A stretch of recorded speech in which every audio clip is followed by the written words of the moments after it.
Please welcome stand-up comedian Phil Perrier.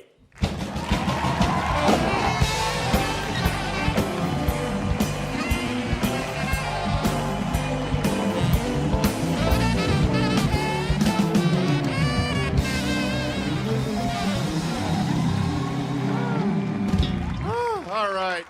That's my time. Thank you. Drive safely. God bless. Woo. All right. Great to be here. Hope you all enjoy my show. If not, just look at this as a bad episode of House.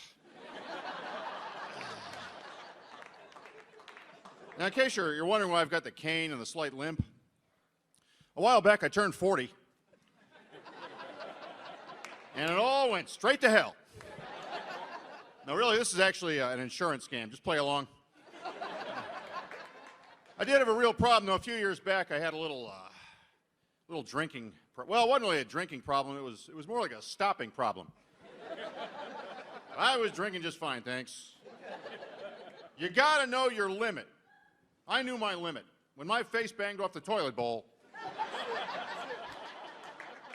just beer after that. No more Jell-O shots.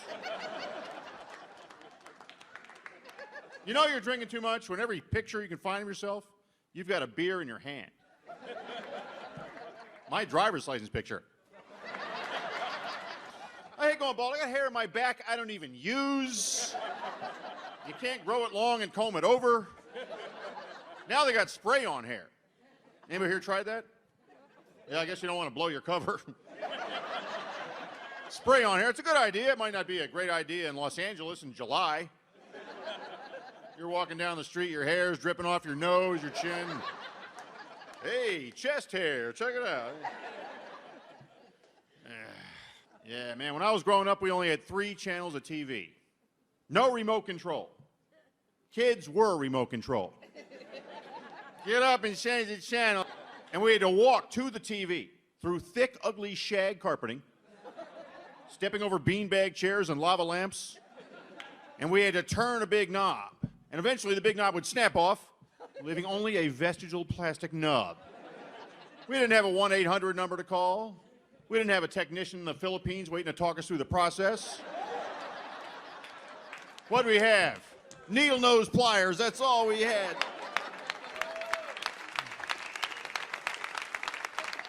Hey guys, that's it for me. Thank you very much. Thank you, Arsenio.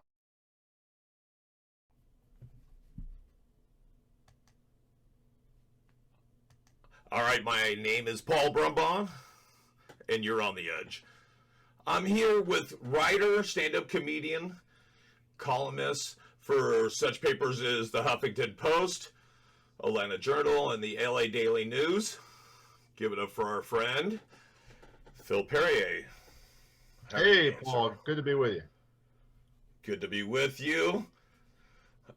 You're calling in from Atlanta, Georgia. Atlanta, Georgia. Yep.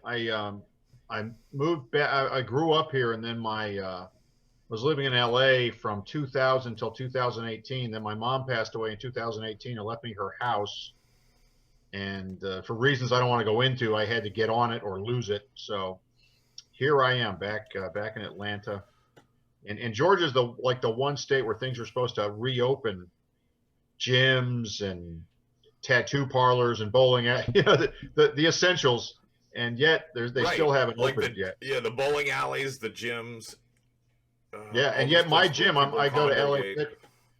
I go to LA Fitness, and I called them today, and they're not reopening. So a lot of businesses, despite what the governor's, our governor Jed Clampett, despite what he said, we're not. I'm sorry, Mr. Kemp. Did I say? But businesses are like, yeah, we're not going to. The governor can say whatever he wants. We're not going to actually do it. We don't want to get sick and die for crying out loud.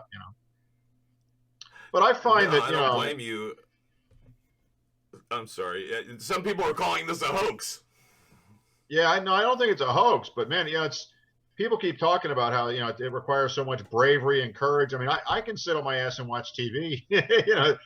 Americans, we're made for this. This is who we are, for God's sake. I mean, we can hang out on the couch and watch Tiger King until the cows come home.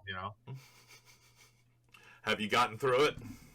Oh, Tiger King. yeah. I mean, in fact, I think a lot of people are going to have a hard time getting back to normal. In fact, they're going to, they're going to pretend like they're doing it for health reasons, but they're like, no, I'm going to stay home and just continue to be an ever spreading couch potato. Right. But I think I'm personally going to want to go to the gym, though. I'm kind of addicted to my cardio.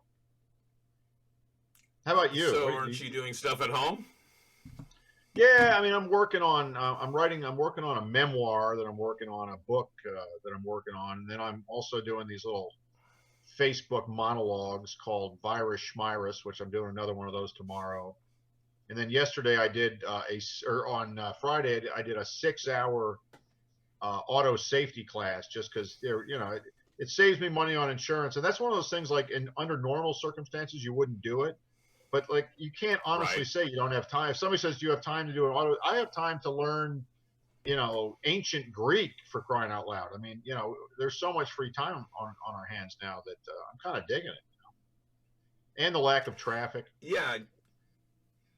Oh my gosh, the lack of traffic, people in elevators, people in shopping malls. But my little town, people are starting to come out, and only over the last couple of days have actually been wearing masks. Yeah, and I've seen some really, like, women particularly, wearing some beautiful masks and bandanas around their face. It looks like the Frito Bandito, but they're really doing some creative things. I've just got like a mask. Frito Bandito. And I just came up with yourself. Oh my God! Well, I'm 55 years old. That's stage 4 middle age right there. Stage 4. Yeah, there is no. Do not resuscitate. Do not resuscitate. Yeah, well, I'm 53, so I know how you're talking about. You're how old? 53. Oh, you're a baby. I'm a baby. We're a year child, apart. Just getting started. Let me see here. When did this all start for you? Well, I started Writing doing, and everything. I started doing stand-up in 1985 in Atlanta. There was a club called the Punchline, which had an open mic. Great, one of the best clubs around in its heyday. And there was a club called Jerry Farber's in Atlanta, owned by a comic named Jerry Farber, who was kind of a local mainstay. And I just started doing that. And then in the late 80s, I started writing for Jay Leno. He came to Atlanta for some kind of event, and I accosted him in a parking lot, and he gave me his manager's number. So I started writing jokes for him. And then I moved to L.A. in 2000, and I did all comedy radio, and I eventually got a staff writing job for Arsenio Hall. So I really loved, and I just always enjoyed doing it, whether it's radio or stand up. It's a really fun way to make a living, Well, it's a great way of expressing yourself too, right? Yeah. And it's always like, whatever happens in your life, whatever tragedy befalls, it's like my mom died 2 years ago, and now I've got I got a tight 5 minutes on it. I mean, it's initially it's a painful, agonizing thing, and then you're like, hey, wait a minute, I could squeeze, this could be a tight little hunk of material here, And Well, I think when you're on stage, it's cathartic. It is. Comedy is therapy, if not for the comedian, for the audience. Yeah, I think everybody gets something out of it. Hopefully, I mean, they definitely should laugh. Any comedian who doesn't get laughs, I think is more of a public speaker. I've had some nights where I was kind of like a junior college lecturer. I resemble that sometimes. Now, you do stand up? Yes, I do. Okay, I'm sorry. I did not know that, because we're new to each other. But well, I assumed we you talked did. together on another show a couple times. The John and Miller? I had a blast talking to you. The FCC free? Yeah. Right. Yep. In fact, he was doing a podcast like 20 years ago in Phoenix. I didn't even know what he was like. He had explained to me what a podcast was, and I went to his apartment, and he and his friend Paul were doing it, and we got really stoned and just had a blast, And I think he's kind of a pioneer in the podcast world. He is the grandfather of podcasting. Yeah. I mean, that was long before Joe Rogan or Adam Carolla or, all these little niche podcasts now. I mean, there were no podcasts back then. Yeah, I actually consider myself one of the first stand-up comedian hosted podcasts ever. No kidding. So, like, when did you start? I started about 10 and a half years ago. Wow, yeah, that was early in the game. And the gentleman we were just talking about was in it too, but he doesn't do stand-up. He's always been a on-air personality. Yeah, he's a radio guy. Right. He'll be on air. But he's the engineer. He's the nuts and bolts of it all. Yeah, he knows all the little bells and whistles. Exactly. So this all started with you writing and you doing your set at the Punchline in 1985. Yep. And, I was like, a decent open micer, but I just loved it. It was like when I first started open micing, I knew I wanted to be a comedian. You know what I mean? It's like professional comedian. I think a lot of people kind of get into it. They, let's see where it goes. But I had a specific goal because I'd worked at a comedy club as a doorman. And so I understood the opener, middle act, headliner. I kind of knew how much money they made. You know what I mean? It's like I had a little insight into the business. I was like, yeah, I want to do that. I want to drive to Indianapolis and stay at the Ramada Inn and work the Chuckle Hut for a week and make $400 or whatever. That to me, that was righteous. That was well worth doing, I thought, and try to right. nail a waitress and, the whole 9 yards, find some pot. All the good stuff that comes on with being a good road comic. Exactly. Or a mediocre road comic, as the case was for a little while for me. But, you get better really fast once you start working a lot. It's kind of sink or swim. Now, you're probably taking this time to write a lot. You said, like, your memoirs and this stuff. Yeah. Since we have this downtime.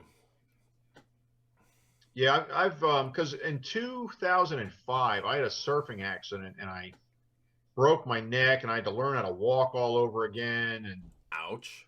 Yeah, and I grew up, my parents were alcoholics. So I figured I've overcome a few things. And I just thought, damn it, I'm going to write a book about my life up to this point and, try to get it published or self-published if I have to and just get it out there and, express myself. Yeah, because that's otherwise how do I say it? There's a line that I say when I'm hosting. I say, you better give them a round of applause. You better give them a lot of love. You rather have them up here with a microphone in their hands than on a rooftop with a sniper's rifle. Yeah, exactly. Yeah, the comics, if they didn't have that outlet, God only knows what they would do, but it ain't good. No. Addictions at best and mass homicide at worst. Yeah, I find myself lashing out at the smallest of things, going on rants. Yeah. I had a stoppage the other day that was in our property, and it's a reoccurring thing. It has nothing to do with the residents of this property. But, here I am every 3 or 4 months cleaning up sewage. Good God. And so this time I kind of lost my shit. So to speak. Oh, yeah. In more ways than one. Out the front and out the back. Well, whose job would it be I guess the city should fix this?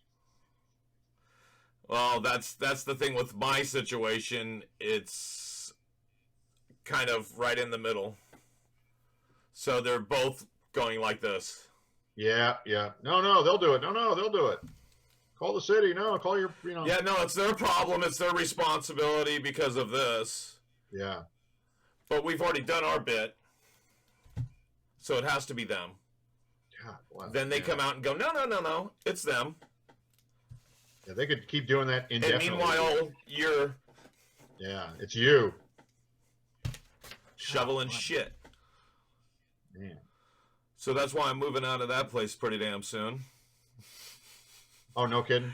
Now, let me ask you about all your years on comedy radio in Hollywood. Yeah. Okay. So I moved to L.A. in 2000, and then in 2003, some guys came up to me. I was doing a show in Santa Clarita at JR's Comedy Club in the Marie Callender's restaurant, and they said, we're starting. I know it sounds glamorous. I know it's like the last place on earth you'd expect to get like discovered. You know, you'd think it'd be at the Ice House or the Comedy and Magic or the Improv or something. So I'm doing this little weekend gig in Santa Clarita, and these guys said, we're going to start this all comedy radio format, and give us one of your, because I was selling CDs after the show. They're like, give us one of your CDs. And I was like, no, man, pay. Eventually I relinquished one, but I thought it was just a scam to get a free CD. But next thing you know, they start this all comedy format network called All Comedy Radio in Hollywood, and they were right on Sunset.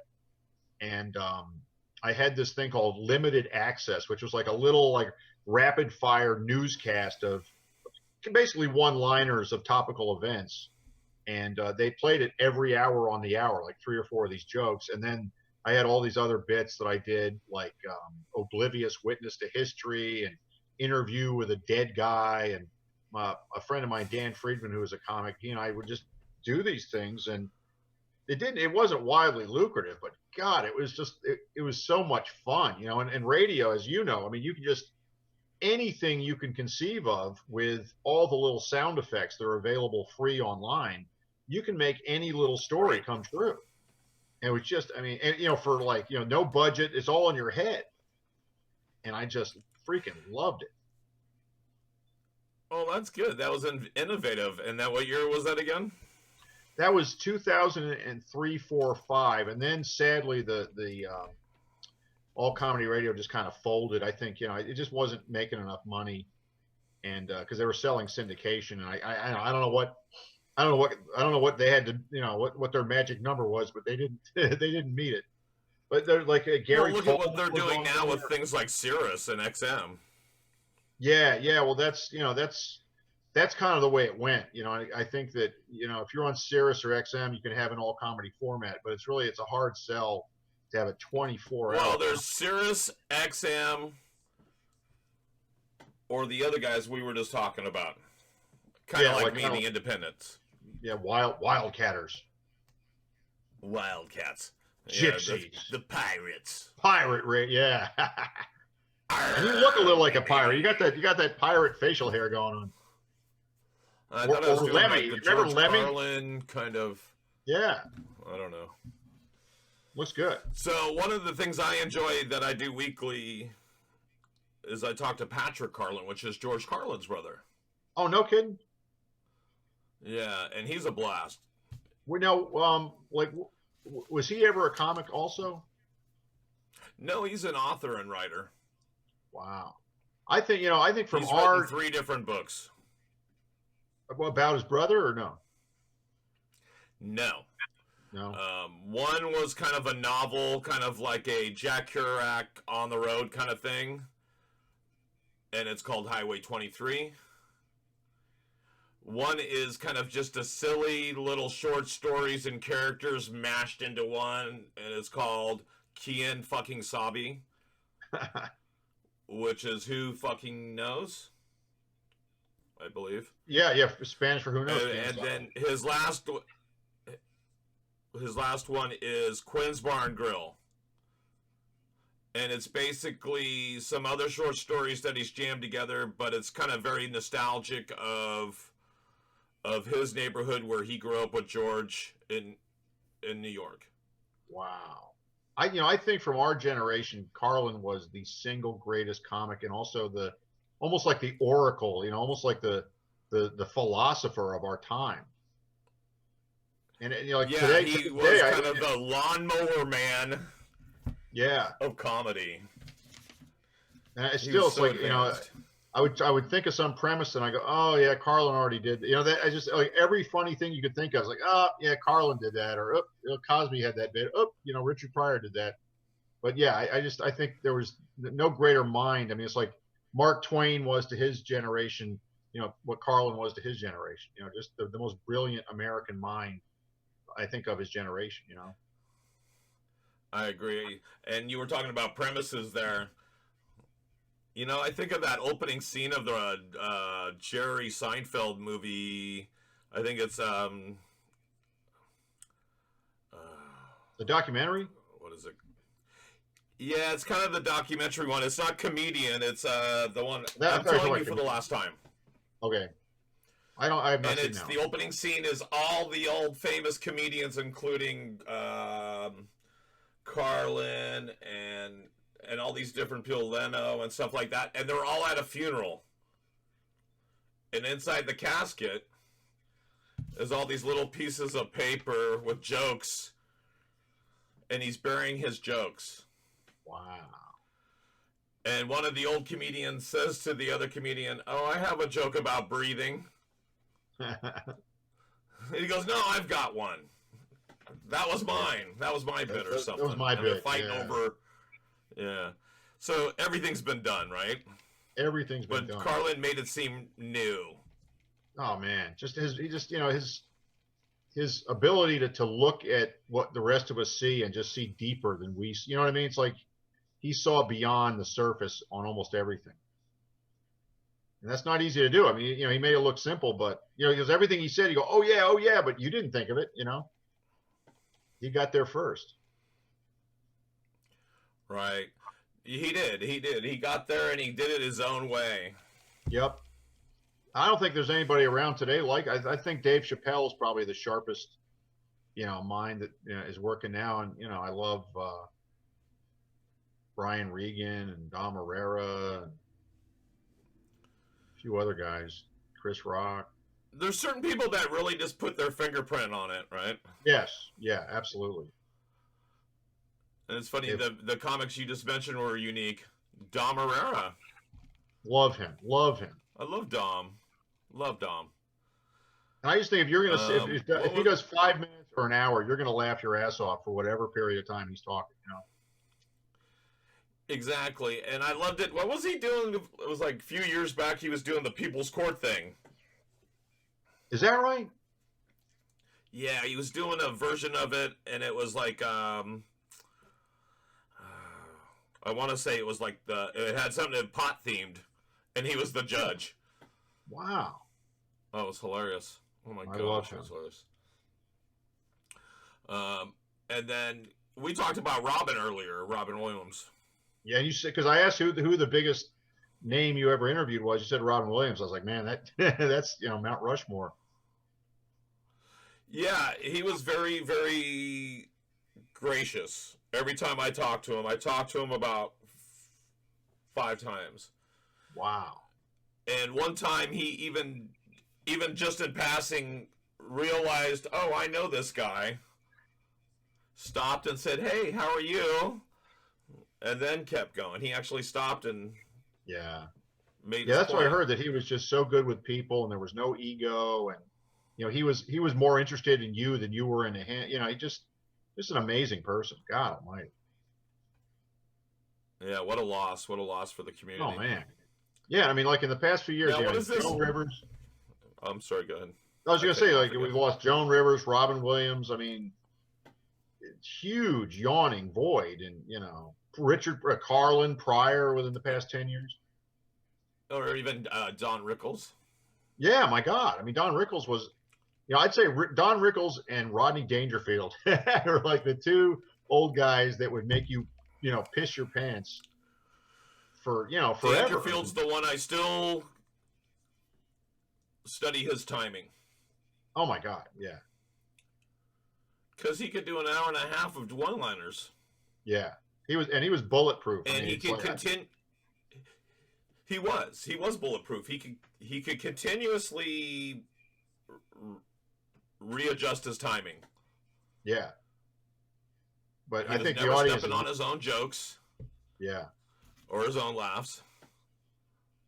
I remember one time I saw him on the Tonight Show with Johnny Carson, and he hit the end of his he just hit the end of his material, and he just said to Johnny, "That's it, Johnny. That's it. I'm done." I mean, it's like because with his he doesn't. There's no riffing. There's no. It's tight one-liners, and then when he's done, he's done.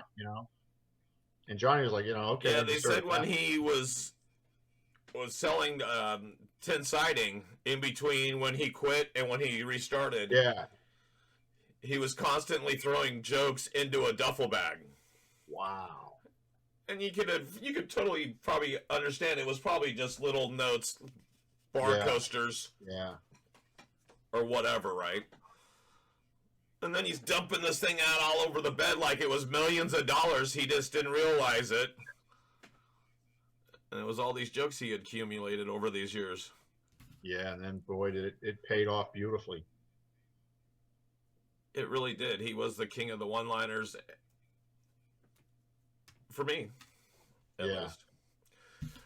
Now, what is this about? We only got a few more minutes. We got about 7 minutes or 6 more minutes. Okay. But I'll try to maintain this level. I'm sorry. Go ahead. So I'm going to try to maintain this level of hilarity for the next 6 or 7 minutes. So, just, strap in. Robin Williams can kiss my ass. This is going to be just fiery. No, I'm kidding. Okay, here we go. Yeah. So what about Arsenio Hall getting a new show? Yep. Okay. So that was the biggest break I ever got because I've been writing for Jay Leno for a long time, and I was starting to really agitate for a job. Come on, Jay, come on.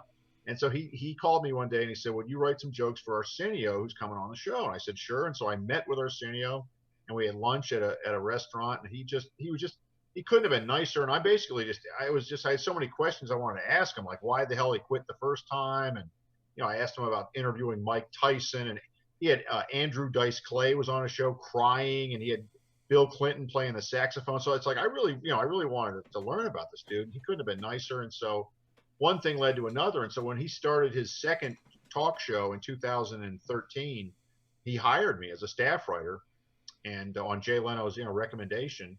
And I was a staff writer on the show for the whole year until it was canceled. And that was, by far my biggest, success in L.A. was that staff gig. And I also did stand up on the show and did sketches on the show. And it was just like heaven, working. And the studio, Sunset Bronson Studios, I'm looking out the window, there's a Hollywood sign. And that was the studio where The Jazz Singer was shot with Al Jolson, the first talking film. So, yeah, I mean, it's just like, you realize every day you go to work and, Charlie Chaplin came to that set and, Clark Gable and Marilyn Monroe. It just, because I'm like a history buff, and it was so cool to be there. I wish I was, I would have stayed with that gig until, the wheels came off.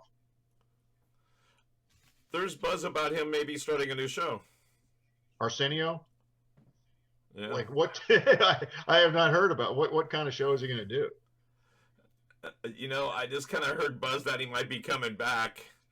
He should. He's just so talented. I don't know why. I mean, you see all these shows that have judges, like all those American Idol. I mean, I don't know why he's not doing something like that. He could do whatever the hell he wanted. I agree. But I think another talk show would be just begging for trouble. Just because of all the issues. Well, just because the last one got canceled in a year. It's just like maybe he should try something where there's less pressure on him to do everything.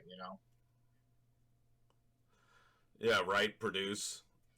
Yeah, if he was on a show where he could be like a host and just be funny and like he would be great for like a game show. I think like all these guys like Alec that's Baldwin. one thing that.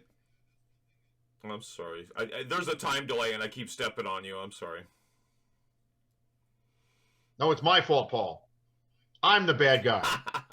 I'm not used to doing these things. No, and for some reason I got a little bit of a delay. No, you're doing fine. Thank you. I appreciate it.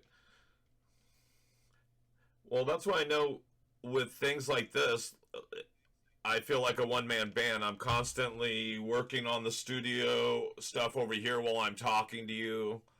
If I need to bring content up or I need to adjust mic levels, it'd be nice if I could just sit here and have a conversation with you. Yeah, have an engineer doing all that stuff. And then interns that you could sexually harass. And money, right? Yeah, exactly. What is next for you? Are you going to be writing for any papers, any op-eds or anything? Well, the project that I really got my heart set on is this documentary called One Nighters, which is a comedy documentary that was shot a few years ago of me and my friend Dan Friedman. He's the guy that was on the radio with. And we did a 5-week tour of Dave Tribble gigs in Montana and Washington and Oregon. And we shot the whole tour. And then we interspersed interviews with like Jay Leno and Judy Tenuta and Billy Gardell and Tim Wilson, all these great comedians talking about their road days. And I think it's a really compelling documentary. And I've submitted it to a bunch of film festivals. Of course, right now, everything's kind of on hold in that regard. But, I'd say within the next year, probably. So that means we're kind of getting an exclusive. Well, yeah. I mean, I definitely, I think anybody who's in comedy, knows anybody in comedy, likes comedy, it'll be an interesting documentary to watch because it's a completely authentic depiction of two guys working low-paying, long drive, bar gigs in beautiful country. But it just shows the grind and all the driving and because for road comics, as it's the travel is the job. I mean, getting on stage is the fun part. It's getting there that's the job. Right. I agree. Speaking of, the one thing I asked you if you wanted to shout out anybody, and it was first responders. Yeah. I think, if anybody out there wants to, donate time, money, masks, anything, just, right now, I think the medical community and the first responders are the ones who need all the assistance they can get. And that's about it. I mean, I think we're not going to know what life is like until this is kind of settled down and maybe even come around a second time. Yeah, right. Everybody buckle up. Yeah. So now how do we keep up with everything Phil Perrier? Well, I've got a website, philperrier.com, and then I'm on Facebook. And like I said, the One Nighters, the documentary, should be coming out at some point when things get back to normal, or get back to whatever normal is. And, that's about it. Hopefully I'll be coming to a comedy club near you sometime, but right now there's nothing on the books, Well, when you're out here, I'd love to open for you, my man. Well, I'd love to have you. There you go. Hey, and we got to have you back after everything gets normal and you do release this thing. Yeah, okay, deal. Absolutely. Well, I'll right. bring you to show a clip and everything. That sounds great. All right, everybody, give it up for Phil Perrier, everybody. All right. Thank you, Paul. Thank you. We'll talk to you next time. You bet.